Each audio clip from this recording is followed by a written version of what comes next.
Hi, my name is Robbie Bunting with Hilton Head Properties. Today we're going to talk about finding the right buyer's agent for you.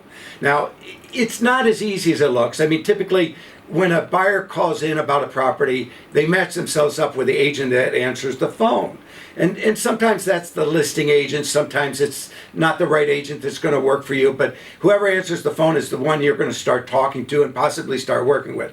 Actually, it should reverse in order. You should actually start looking for a buyer's agent before you start looking for a property and kind of find out, what each person's role is. What is that buyer's agent role? What is your role in finding the right property for you? So in the beginning, when you start looking for a property, you're probably going to ask a few friends for a referral. That's a great place to start. You may go online and look at reviews. That's a great place to start. You might hire them up based on their professional ability. But all three of those things are great ways to start shopping for a buyer's agent. Not a property, but a buyer's agent.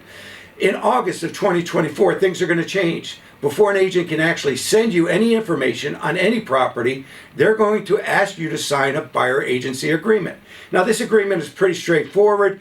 It can include term. You can say it's just for today. You can say it's for the year. It'll discuss your role and their role as far as finding a property.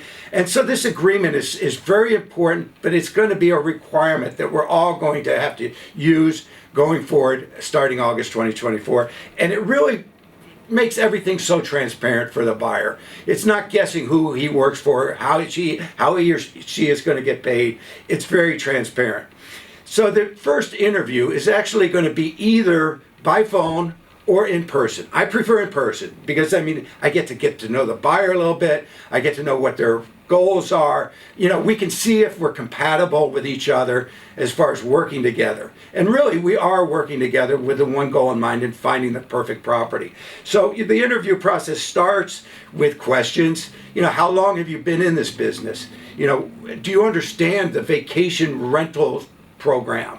Do you have any references that you can refer us to?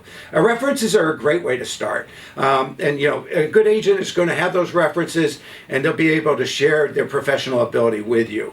The next step is understanding the buyer's agency agreement. What does it look like? And really it's just terms. It has a time frame term, it has a compensation term, it's going to have everything in there so you have a better, clearer understanding of how that agent's going to work for you and how he's going to get paid. And the final step, really is a simple step, is deciding which buyer agent you're going to work with. Now, the buyer agent that you decide to work with, he's going to be or she's going to be your boots on the ground. When you go back home, they're going to continue to work, but you will have already defined their role.